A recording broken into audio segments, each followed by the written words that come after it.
all of a sudden the captain faints. I have a dead body that I'm flying with. I'm Undertaker right now. I have to get him on the ground ASAP, which is clear in my head. The last thing I wanted to be was a commercial pilot. I thought of becoming a fighter pilot. I want to be an actor. And she was like, what? Now you want to be an actor? This is not working out. I joined a friend's startup just to, make ends meet. Because a man's got to eat, right? The famous question of every dad was, so beta, aapne socha kya aage? What do you want to do in your life? Do you want to do this for the rest of your life? Or do you want to do something serious? ना मतलब ऐसा बिल्कुल immediate नहीं सोचे हैं but सोचेंगे. And he said, no, your brother is actually preparing for commercial pilot. Why don't you just give it a shot? And he made it sound as if I was doing something which is very pathetic and everything.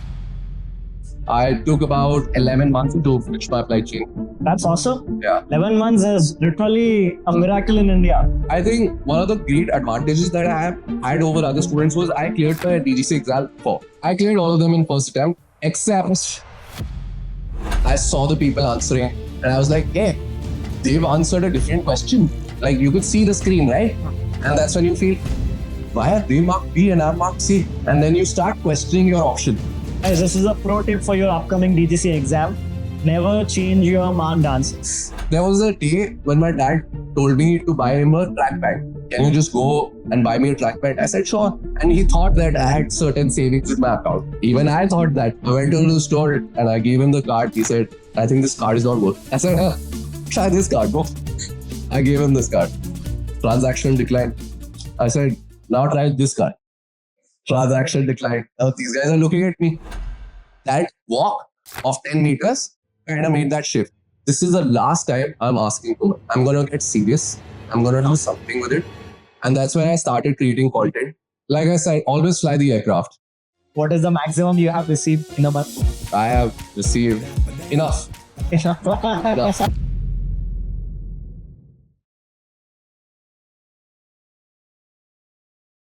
Okay, I have got a few questions to ask you, if I may begin. Yes, please. So, the first one is about you. Okay. Where have you done your flight training? And be honest here, how many months did you take to clear your DGCA exams? And did you clear it in the first attempt or not? So, I'll go one by one. Sure. All right. The first question that you asked, where did I do my flight training from? I did it from Patiala Aviation Club, which is in Patiala. It's in Punjab. Correct. I took about 11 months to finish my flight training. That's awesome. Yeah. 11 months is literally a miracle in India. It's a miracle, actually. I feel if you're very persistent in what you're doing, especially when it comes to Indian flying schools, you really need to be there in the flying school. It's not a system in which there's a roster, So what I introduced was a roster system in the flying academy. Now, since I already had an engineering background, a tech background, so what I used to propose to my flight instructors was that every day, I'm going to make a list of students who are at different stages, be it ab initios, be it senior flight students, be it cross country, or at the end of their particular journey. And accordingly, we'll send them for flights. So a sort of roster system that was created in my flying school that I introduced, and we followed that. So there was a batch of 35 students with me. Obviously, मेरे को उसमें बहुत गालियाँ नहीं पड़ती थी because if you give a power to a guy who's in the same vicinity and giving a lot of inputs, they think that I've been given preference for flying. That was not the case. So in fact, all 35 of us got passed out within 11 to 12 months. Nice. So yeah, so that was one thing that actually worked with us because we were very clear with our approach as to how to fly. And like you said, we have to be at the academy. We don't have a proper infrastructure in India as such. I mean, we are developing towards it. But like you said, when it comes to USA or other countries, they have online slot booking and all of those things organized with them. Because the infrastructure is also bigger comparatively. See, comparison should be made at the same level. I'm not saying those guys are doing great. They also have certain challenges. We have a lot of challenges comparatively. But we are on the way of progress. That's what I'll say. Secondly, I think one of the great advantages that I have had over other students was I cleared my DGCA exam before. So, would you give this as an advice to our students? Yeah, obviously. I mean, there are various reasons why you should clear your DGC exams in the first place, like before starting your flying. First of all, you don't have the tension while you're flying that you have to clear this particular exam or that exam. You're ready, right? You're ready to just fly. All you need to do is just finish your flying hours.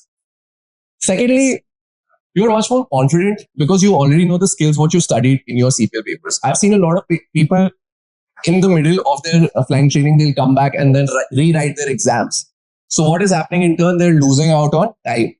And time is an asset in the aviation industry. What you ask me, I always back calculated as to when I'm going to finish my CPL. I started my journey in 2018, right? 2018 Jan. And I knew by July 2019, I'll have a CPL in my hand. Writing my exams, all of that, finishing that. I'll take about 1.5 years for flying. And I didn't know what I'm going to do. I'll just calculate by July 19, I should have a CPL. That's it. That's my birthday. Yeah. And the July, so that'll be a gift to me. I finished my training in April 2009 because the calculation worked out well. So the moment you start thinking ahead and do this back calculation as to what I want to do, life will be simpler. And when it comes to DGC exams, Yeah. like, did you clear all of them at first attempt or you took attempts? So I cleared all of them in first attempt, except one exam. No, Wait. Oh, except yeah, exactly. Except Met. And everybody thinks that, I've taught everything, I've taught the class. But, and in fact, I was very confident in Met. I thought, I'm going to ace this subject.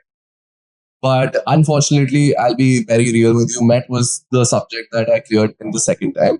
And that's because in the first time, I was too confident. I didn't read the questions. I knew the answers automatically.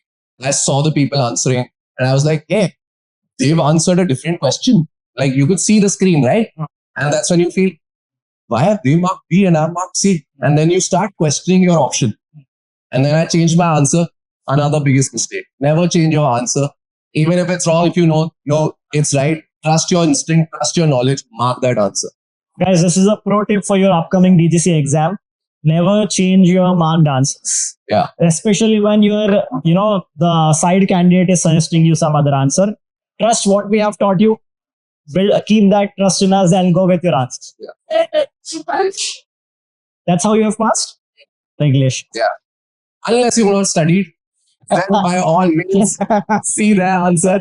Don't go with your gut. Follow their rule and just mark C. And the longest option is the right option. Yeah. No, that's not how you study. No. Yeah. So that is okay.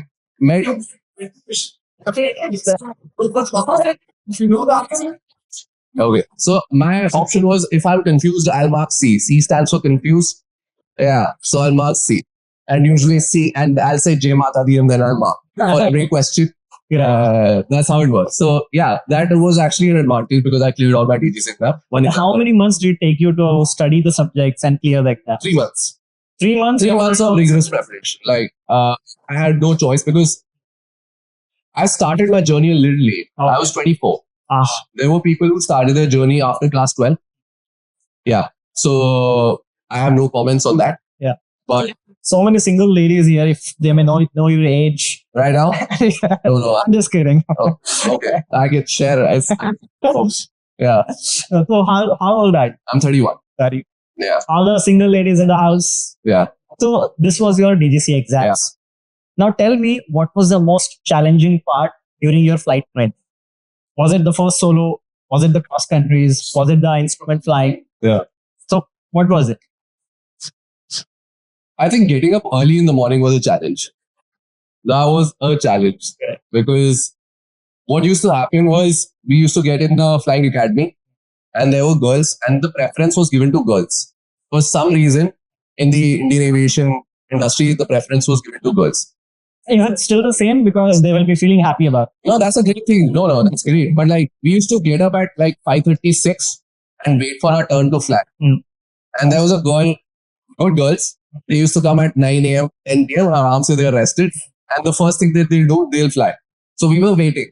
It wasn't a challenge per se, Correct. but felt it's kind of unfair. Like you should also call them on time. But frankly speaking, it's also a good thing because we're encouraging women pilots to actually go. So that was good. And then also the girls in our academy started coming early because they also felt that there should be left playing field. So that was one of the challenges. Secondly, we had fuel shortage. I don't know if you remember in 2019, but in 2019 we had a fuel crisis. Like there were no barrels available, and there was an India-Pakistan war that was Correct. Fighter pilot Abhinandan. so during that, and so yeah, for 1-2 months, we were all just And secondly, the weather conditions in India are not the ideal kind of thing. So from August to September, October, and especially if you're flying in Punjab, they've got crop burning. So again, visibility is low. So these were certain challenges that we faced. But all in all, these were challenges that we could handle. Correct. And which made the journey much more interesting and fun. So when you said you have cleared your DGCA exams in 3 months, how many hours of time you spent in studying? Yeah, so I'll tell you about DGCA exams, and I'm assuming everybody wants to get into the airlines, right? I was lucky that I was studying with an instructor who taught me not just the basics, but the understanding of that particular topic, which made a huge difference till now, till the time I fly, because my CPL concepts were very clear. I was not the brightest of students. Generally, I was not. I'll be the first guy when I went home to play FIFA and not think about studies. But since I knew that this is make or break for me, every time when I finished my classes, the first thing that I used to do was sleep. Yeah. After half an hour sleep, I'll study what was taught in my class. Regardless, it stays in the back of your mind that you know the subjects. He's just taught me now. How can I forget? But trust me, when you go home and study what is taught or what Captain Gurjot has taught you, the very next hour of your class, it gets printed in your head. It will get printed in your head. And when you're actually writing that exam, his voice will echo. It will. It does happen.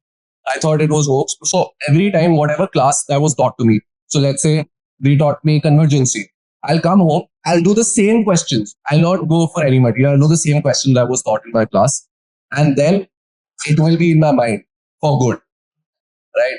So that is something that I did. And I studied for about 4 to 5 hours every day.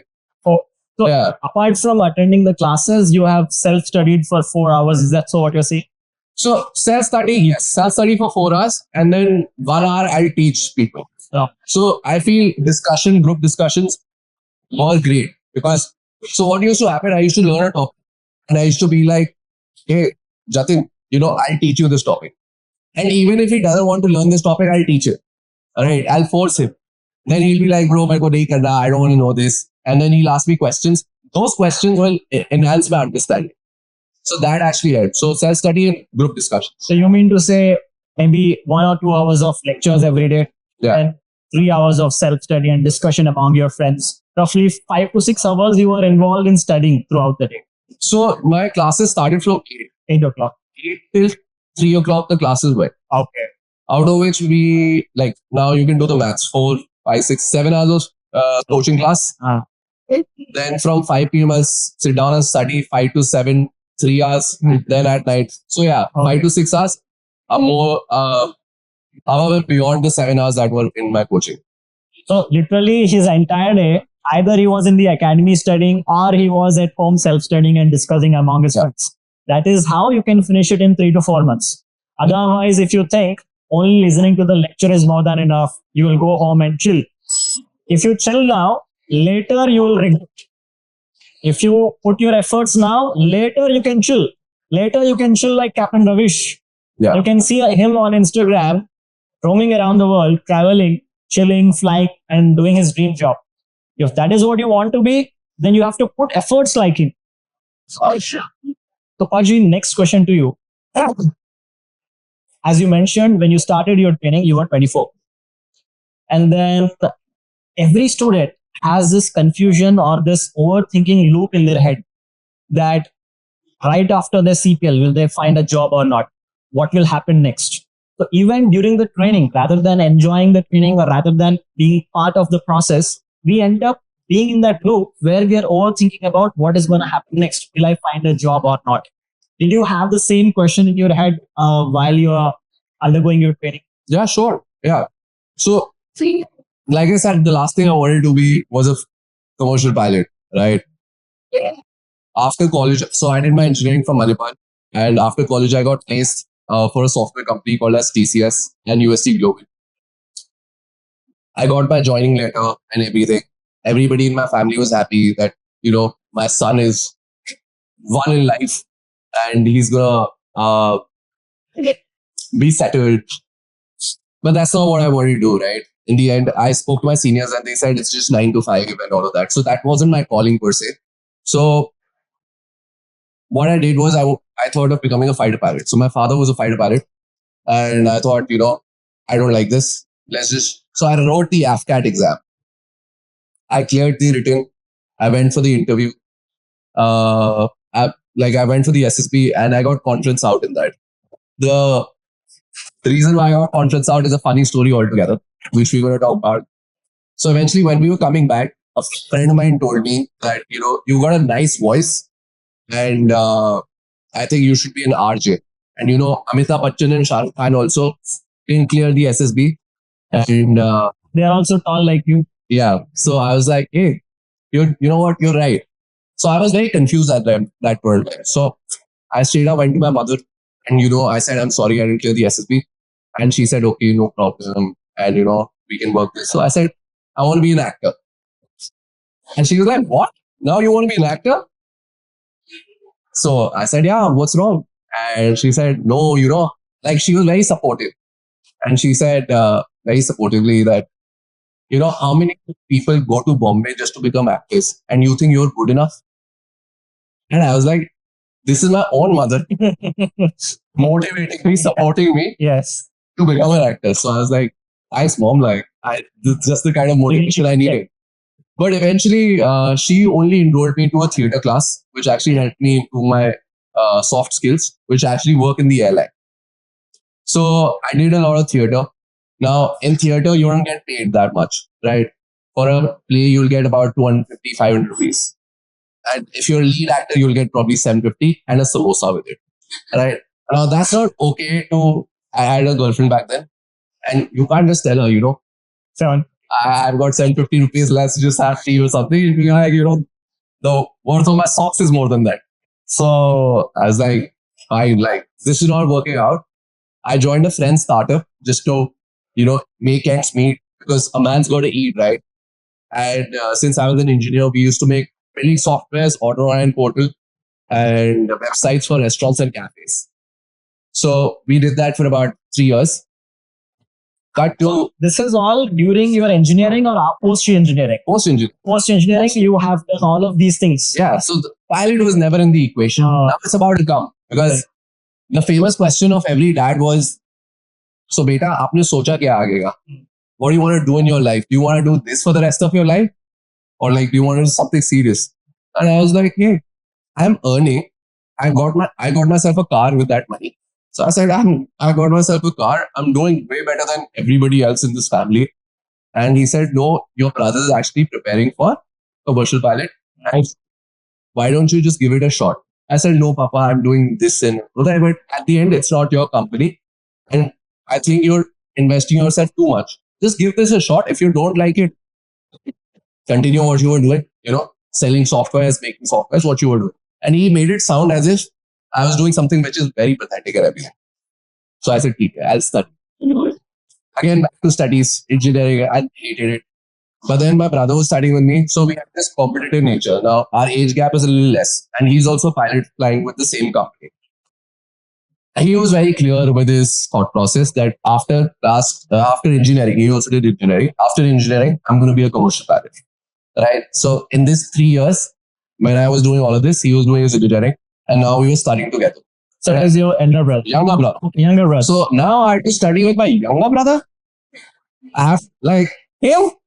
Exactly. I can teach you, but I mean, destiny is like that sometimes. So I studied. We both cleared our exams, and it was a healthy competition. And we used to teach each other. We used to fight a lot that you don't know this. As if we flew the Air 350s, we flew the 777s, we knew every hacker, but that was not the case. So obviously, like when he asked, I always had a confusion whether I'm going to land up a job or not. But the one thing that I focused on was the process. Yeah. let's just see what's going to happen. Let's see. So it was baby steps for me. So first thing was, let's just read the material. If I like it, sure, we'll write the exams. I started loving navigation. I loved general navigation. I loved Met not so much. I only love navigation, honestly. And I love tech gen. Met was also nice, interesting. Regs was, but Regs is the most important subject. Let me just tell you right now. Regs is very important as an airline pilot. It's very important. You should know all the rules. So it's clerical, but it's very important to be an airline pilot.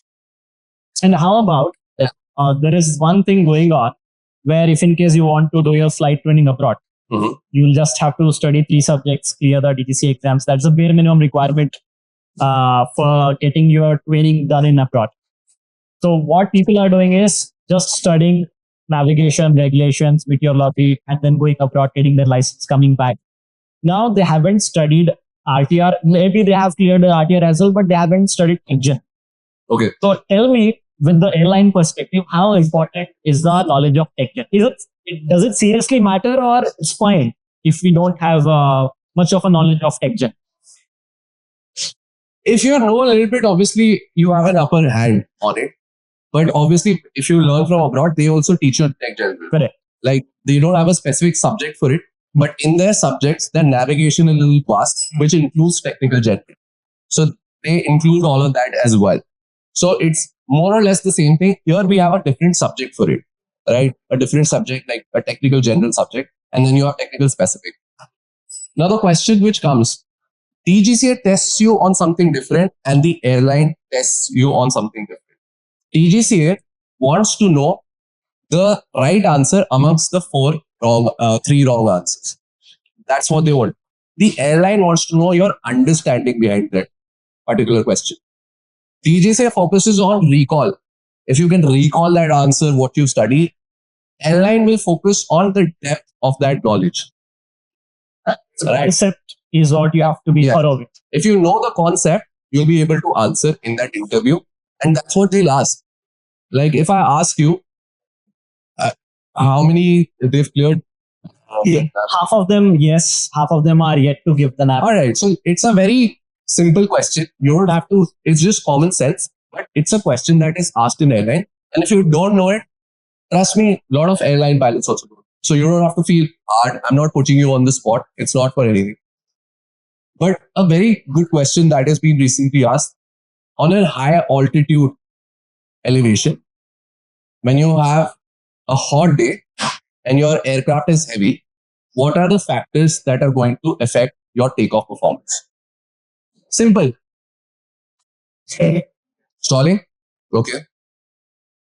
Stalling performance of the aircraft bad was actually Okay. Okay. Yeah. Where is that mic? Oh, Yeah. So can you repeat the answer once again? Yeah. I was just saying performance of the aircraft would be bad. Just temperature is high and the density is finding less there. So the amount of air molecules in the atmosphere are less. So the aircraft stall. And it's just not very high. What did you say? Longer. Yeah. Yeah. So a simple question. Takeoff will be hard. Stalling, great. You know your details. So it's because now you're thinking, what you study density as you go up reduces. Now you applied that knowledge. Now we'll talk about payload also. Yeah. If it's a full aircraft, obviously my weight will be heavy. I might have to reduce my flap setting or increase my flap. To increase my flap setting to take off. I might have to switch off my bleeds so that my engines can get more air. These are the things that we need to see. And that's not asked in any DGCA exam. They focus on CRM, crew resource management. DGCA doesn't teach that. No offense. Correct. No aviation academy teaches that.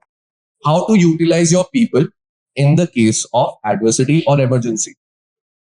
Right? That's what the airline is seeing you. How calm are you in a stressful environment? Right? Whenever stress, now I'll give you a tip after the thing, how to handle stress, right?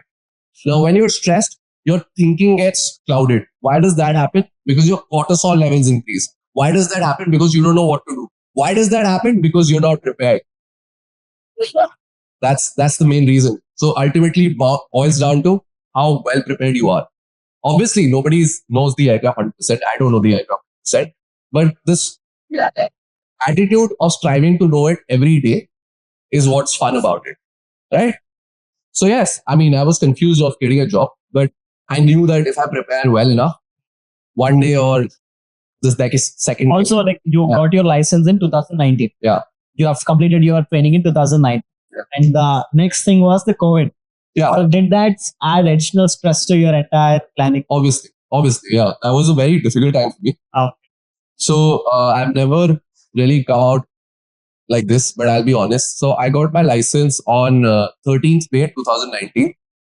14th May 2019, I had my job. With Yeah, I had a job because I had signed on Challan. okay. And offer letter came on 14th. So 13th, my license came. 14th, I had my offer letter. Right? And I was like, bro, I've nailed the aviation industry. Correct. I'm the boss. I'm the boss. 11 months, cleared my exams, except we're not going to talk about it. Yeah. Right? But I was like, hey, you know what? I've done this. Like, nobody's better than me. I did the calculation, right? And honestly, I kind of did. Cut to, they said, Jet Airways, there's this company that has gone down. So we're just taking their pilots. We'll just halt your training. I said, sure. I'm already an airline pilot. Let down. Right. So my training got halted for a bit because they already had ready-made pilots. Alright. So they trained me for sims and everything. Now I was supposed to do base check. You know what a base check is? Yeah. In an empty aircraft, they'll make you fly, and that's a role here. It's not there abroad. But the advantage of India is that in 200 hours, you're flying a big jet. In abroad, you're not. You need to have at least 15 hours. So obviously, there's a pro and con like that. So they've introduced something as a base check. So I was always left on base check. I was always correct. Oh. Cut to my base check was planned in March of 2020. Right? The second day, COVID happened. So they cancelled my base check. And at that point of time, we thought, hey, this is just lockdown है.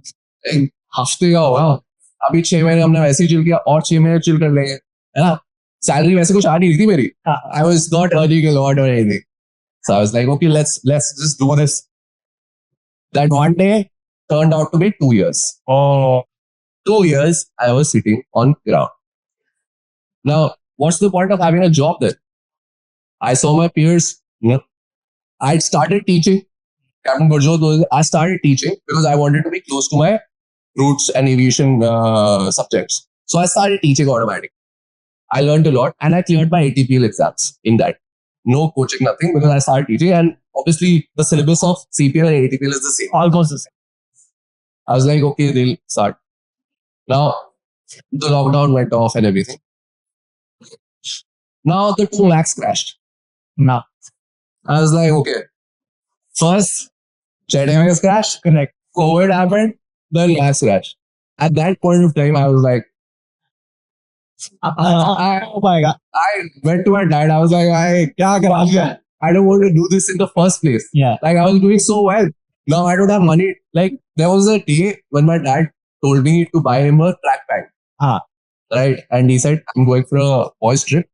Can you just go and buy me a track bag? I said, sure. Right. And he thought that I had certain savings in my account. Even I thought that. I went to the store and I gave him the card. He said, I think this card is not working. Right. Now I had my friends around. I said, try this card, bro. I gave him this card. Transaction declined. I said, now try this card. Transaction declined. Now these guys are looking at me. Right. Airline pilot. And all of that jazz. And I was like, wait, I have some cash. And I went, I had to pretend I still don't have any cash. So, but I have very little bit of money in my account. So I was like, I'll just go to the card. And obviously, like a pilot, I thought of situations that I could handle. I said, I'll do the same thing. I'll go to the card and pretend I have a cash and I'm going to call my parents. I'm going to be, Papa, paise bhej do. That's what happened. I went to the card. I called him. He said, obviously he'll not question. He knows his son is dumb. He's not saved anything. And he sent money right there. So when I went, the walk from the car to the store again, when I had my dad's money, was the last time I told myself, I'm going to ask my parents for money. That walk of 10 meters kind of made that shift. That this is the last time I'm asking for money. I'm going to get serious. I'm going to do something with it. And that's when I started creating content. I started helping pilots become kick-ass pilots, best pilots. I started meeting good people. And I thought, listen, nobody is going to put me down. I'm going to prepare so well that tomorrow a pilot comes to me and says something like that. I know the answer right there. Even now, whenever I go for my flights, before my flight in the cab, I'm reading all the QRH actions, quick reference handbook, right? It's a memory action that tomorrow, in case of an emergency, this is what I'm going to do. So that was the time. It was a very hard time. And one of the challenges I faced. And luckily, I think good things happen in the aviation industry. Everybody will go through a rut. They'll go through a mud. Everyone. If you don't, eventually you will. Eventually you will. But that's good for you. It will give you a perspective. And aviation has beautiful levelers. Some point of time you will feel that this guy is rising. Some point of time you feel the other guy is rising. Some point of time you'll feel you're rising. But always be humble. Always. You don't know tomorrow this guy who's a junior of yours will be taking a check. Or you might be taking somebody's senior's check. But you don't have to be arrogant about it or egoistic about it. Because they've also gone through that tough time. They've also had certain drawbacks which they were not in control of. Right? So yeah, these were my challenges. See, as you mentioned, when people are at a stage where they are students, they tend to copy each other in terms of spending money, in terms of mimicking each other's standard of living or life and everything. If someone is going to a club, they feel like they also want to go to a club. Someone is making girlfriend, they also tend to feel like, okay, they have to spend more money, dress well, make girlfriend. Dress well, that is good for you. But again, what is the financial advice would you give them? Because right now, just like when you were spending your dad's money, when I was spending my dad's money, we were a little smart enough to handle the money. But I don't see any smartness in any of these people, specifically Gen Zs. So what would be your advice to the Gen Z audience? I think no. I beg to differ. I feel Gen Zs are way more smarter. They know how to invest. They know how to invest right. They're very meticulous about where they're spending their money. And that's great. I learned that from them. But yes, I mean, you should have. So I call it the pilot fund or the freedom fund, and that will happen when you have when you start working, when you have a salary. Keep about 30. Like there's a 30-20-10 rule, and we'll get into that also. So about 30% of your entire saving, like of your entire salary, should be savings. You're not going to touch that fund, right? 20% you're going to invest in different SIPs, or if you're into share market, do that. Right. If you want to do something like start a cafe, start building that 20%. 10% is for you. Right. Reverse of it, I tend to see what is happening there. 30% they are spending, 10% they are saving. Yeah, by the way, I said 50% ka hi bola na. Okay. 50% on hai. Okay. I mean, you can utilize that. But have at least 30 to 35% of your salary, of the money that you're getting as savings.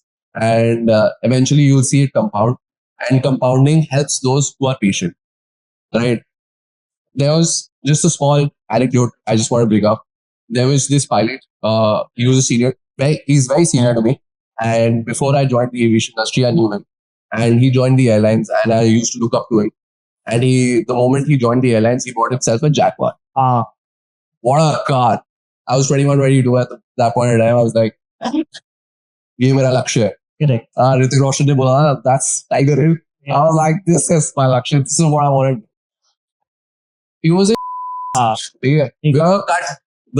And Jaguar was paying pretty good. Yeah. Jaguar is a piece of cake for them, I guess. And I was like, oh, yeah. And then he's like, well, don't be okay. And then he took me out for a ride, and he made me have a burger also. So, and I was like, why a burger? Give me a steak and everything, So, obviously, someone Jaguar mein paise lage. But point being, he bought this car. Tomorrow, his airline got shut down. Now he had to sell the car. He didn't get depreciating asset. He didn't get even half of it. He was jobless. And now he was asking, Papa, paise please. Exactly. So that's what happens. Had he saved that amount, he could have done so much. And unfortunately, it's not, you don't have to be an impulsive buyer. That's what I'm trying to say. You don't have to be. If you need it 100%, and I feel you should, if you have that kind of backup, if you've done the maths behind it, I want to buy a good car and I will. When will I buy a good car? When I'm 50? No, I'll buy it right now. No? I'm not saying that you is the should, biggest conflict people are having. but Should they buy it now? you should have the maths behind it. You should have a backup plan behind it. Okay, if things don't work out, do I have a backup plan? Do I have generational money? For sure, if you have generational money, buy it. Nobody's stopping you. You should enjoy it. But then you have to think on those lines as well. And then if you make money, put it on SIPs, put it in index funds, let it compound. You'll see the growth in about 10, 15 minutes. Yeah, 10, 15 years. Sorry. So this brings me to a rapid fire round. Okay. Are you ready? So fasten your seatbelt. Okay, so we need quick answers. We need one word answers. Okay. No explanation needed. All right. Done. Okay. Which one is better, Cadet program or conventional program? Cadet if you're ultra rich and if you're smart conventional. Flying training in India versus abroad. Which one would you recommend? India if you want to stay close to your home, and abroad if you want to experience great infrastructure. Right. So what would be your recommendation for flying training abroad? USA, South Africa, and then you have Canada. USA for better infrastructure and training. South Africa for less cost. New Zealand for good views. The next question is, among all the airlines in the world, which one is your? The one that is paying me. Okay, this is a special question. Are you single? Yes. All right, all the audience listening to this podcast, you can DM him on Instagram. Okay, one last question. Boeing or Airbus? Which one would you choose? Both are beautiful aircrafts. You know, and Airbus is one of the best aircrafts that we know. It's very sophisticated. It's very pilot friendly. But obviously, the best aircraft is Boeing. Like we don't have a No, yeah, Boeing. there's no doubt in it. Yeah, Okay, this was our end of rapid fire round. awesome. And okay, we have one more follow-up question. So, what would you suggest in the current aviation market scenario? Let's say few of our students, they have done CPL this year. Oh. They're done with the CPL and now they are confused. Should they go for type rating or should they wait for the CPL based vacancies? What's your insight? See, totally depends at which stage of your journey you are at, and what's the. This question is for the audience who have got the CPL this year. They have already got the CPL and now they want to make a choice. Should they directly go for type rating and then wait for the vacancies or apply for the CPL based vacancies? Yeah, and honestly, this comes from place where I would want to save each and every penny of yours. And it might sound very controversial, but I always feel till the time you're not sure about a particular fleet, there's no point of doing a type rating in that. Right? There are so many vacancies. Has just come out with a vacancy, right? They'll do that. They'll do your type rating, so you can go for that. Are they going to fund our type rating? That is something that I'm not sure about. But at least you have a job in your hand. If any company that gives you a letter of intent, LOI, go for that type rating, right? Like if a company comes to you and you go to a company, you clear their return and they give you an LOI, go for that type rating. Indigo often gives out LOI to CPL based candidates and then you do your type rating on your own. There are CPL based companies as well, CPL based airlines that come for CPL vacancies, and they take an upfront cost from the candidate to do their CPL, to do their type rating. Right. So that's also one way. So your recommendation would be right after your CPL, wait for the CPL based vacancies. Wait for at least 1.5 months till the time you're not sure that this vacancy is going to come out. Now, and this is a secret that I'm letting you out on, and you should also start doing this. Start reading the newspaper. right? Or start watching the news a little bit. That will give you a clear aspect as to how many planes are being ordered. This industry is a very dynamic industry, as you know. It's a very volatile industry and it has a sine curve. There'll be a rise and there'll be a fall. Every 10 years, there'll be a fall. Recession, 2008, 2019, 20, COVID. And now the war is going on, Gulf War. So every 5-6 years, there's a dip and then there is a sudden rise. So we know the trend. It's not rocket science to know that trend. Now you have to follow that trend. How will you follow that trend? Plan or pace your training accordingly. How will you do that again? By reading the papers. Now, you've done your CPF. I know there is my company who's ordered so many planes. There is another competitor company who's ordered the same fleet of aircrafts. And how many pilots are there? 8. How many? So you can do the math. So I know, okay, if I do my type rating here, my chances of getting inducted into that particular airline automatically increases. Right? Makes sense? Makes sense? So yeah, you have to start thinking on those lines. How many planes are ordered now? Now, if you don't want to do this, right, you want to wait for a CPL vacancy, which I think is a right way to go about it. There's so many opportunities otherwise to be in the aviation industry. You can be a ground instructor, right? You can clear your ATPL exams and also start it. You can be a flight instructor. You can get your logbook running, and there's no harm. You'll be getting paid equally well. And not everybody wants to aspire to become an airline pilot. Obviously, most 90% of us have that goal, right, of flying in the airline. But eventually, if you love flying the smaller aircraft, start teaching people, it's the same salary. And it's a better flying. In the airline flying, you won't be able to do this because you've got passengers sitting at the back. I can't do a stall maneuver, right? So all of that needs to be checked on, like if that's your true calling, right? We have this image that, if you're a flight instructor, it's not like that.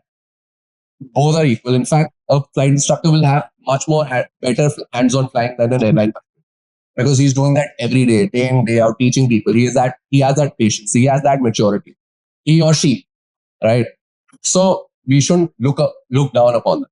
Like I respect all the flight instructors that have taught me, and in various academies as well. So yeah. This one is one of the most favorite question of all. Okay. What is the salary structure of a GFO or a first officer who is newly inducted into the Air Force? Why I'm asking this question? Because all of the students, they have taken a huge amount of loan for their flying training, or they have sold their land and everything. Now, the first thing they're aiming at is land a job and start repaying their loans. For this to do, they need the proper information on exactly how much will they be able to earn. So, also one of the reasons, that's also one of the reasons why this question is asked.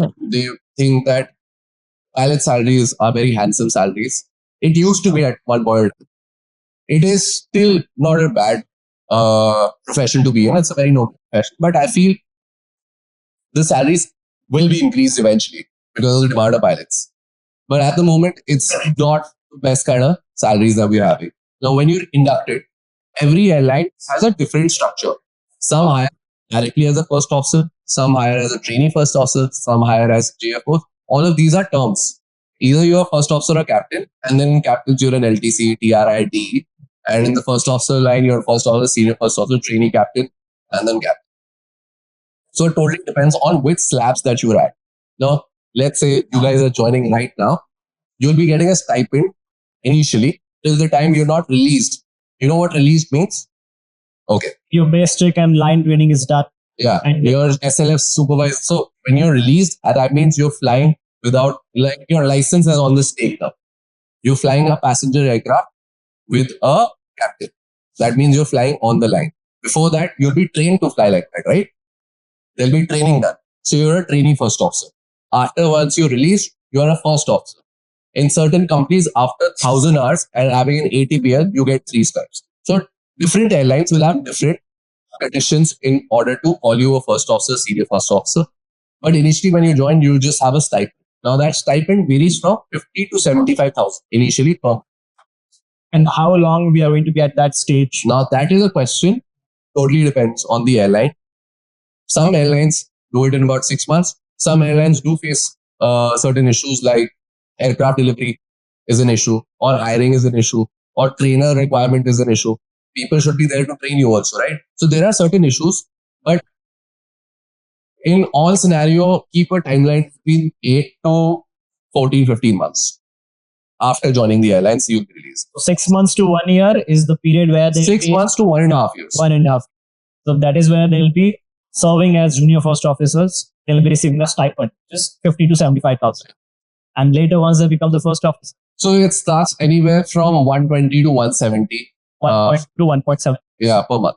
per month. So after reductions or In hand. in hand, 1 to 1.7 Yeah. based on the number of hours you fly. Then that's also depending on the contract each airline has. Some airlines have 75 hours of contract, some airlines have 40 hours of contract. So till the time you're flying about 40 hours, you're getting 170 to 120. Correct. And the moment you start flying, like say 41, 42 hours, every hour you'll get as a first officer 300 rupees an hour, and the captain will get 5,000 or 3,500, depends. But like a contract base is about 120 to So 170. if you are flying on a 40-hour contract, Yeah. so anything you fly beyond 40 hours, it adds up to your salary. Yeah. And like, what is the maximum you have received in a month? I have received enough. Awesome, right? Okay, we have next question. This is a hypothetical scenario. Okay. So imagine you are flying a Boeing or a Airbus, Okay. and you are a co-pilot. You have a captain. I have a captain. You are a co-pilot, Oh shit. and the captain is flying with you. Okay. You are flying with the captain, All right. and all of a sudden the captain faints. Wow. The captain is unconscious, and one of your engine has failed. Ah. So you are in a multi-crew cockpit. Your captain is unconscious. One of your engine has failed. What is the plan of action now? I would need a coffee.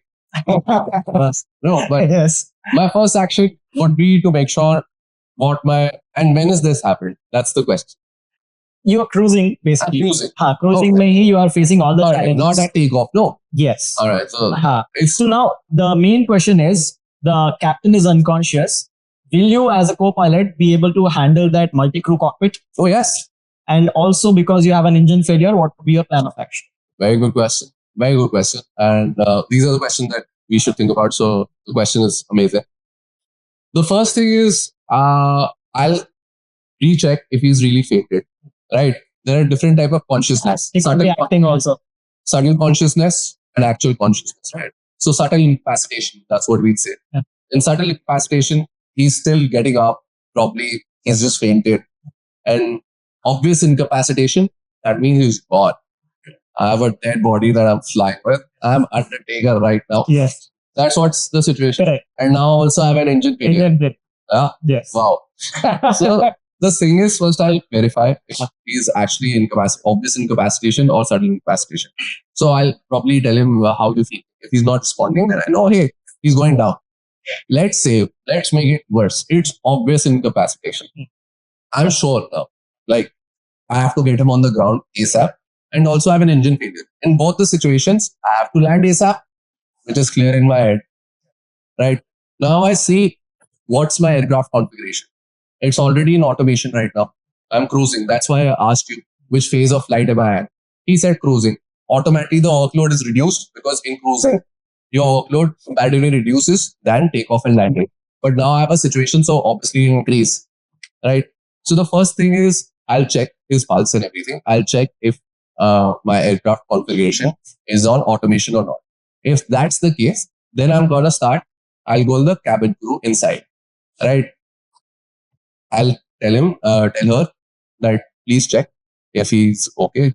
They have their procedures in place, and they'll strap him up. They'll give him oxygen, emergency oxygen, because he's not able to breathe. So the oxygen comes to his face, and he'll keep on breathing.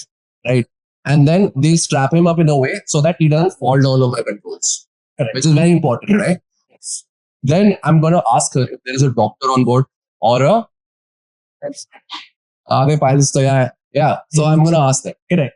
Now, let's say Surya comes or Jatin comes and tells me, I'm a pilot, this is the dream that I've been living for. Yeah, this is the situation I I want to have be in. 3,000 hours on MSFS. So, yeah.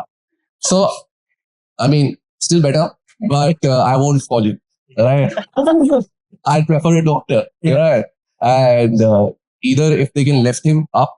Now in the 737, it's very difficult to actually lift a person and drag him out of the cockpit. So we'll not call the doctor inside because that's not a protocol. He could be a hijacker also. So that is also something that I have to think in my mind. Yeah, you can't. Never. That's the why the system is robust. You can't be like, I know he's not. No, it has to have a reason. Tomorrow when DGCA questions you, you should know why you didn't call him. Correct. Yeah. So if he can go out, great. Otherwise, he's not entering my cockpit. Cool. Now I have an engine failure. Right. There is no thrust on my second engine, but my other engine is working. Right. So chalu hai.